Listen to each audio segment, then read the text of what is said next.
Oui, merci Madame la Présidente. Je crois que la rédaction du Sénat, devant la sagesse de la Haute Assemblée, est particulièrement équilibrée.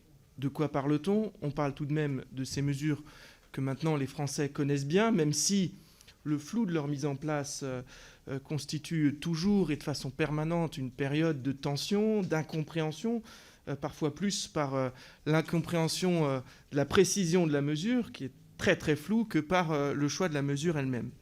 Mais dans tous les cas, il s'agit de privation de liberté comme jamais une démocratie n'a dû en mettre en place. Et dans ces moments-là, l'acceptabilité de ces mesures, elle passe par le débat politique et par le débat parlementaire qui est le seul garant des libertés des Français.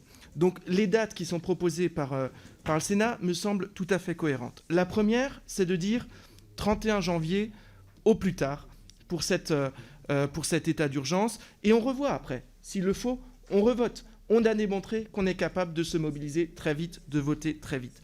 Deuxième, 8 décembre.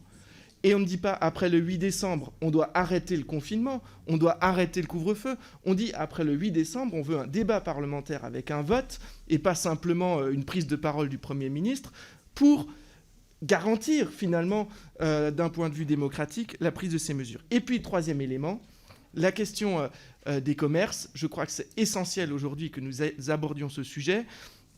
On a bien compris qu'on ne peut pas, depuis 3 ans, dire qu'il faut de la déconcentration, de la décentralisation, et puis aujourd'hui venir avec une mesure qui est incohérente.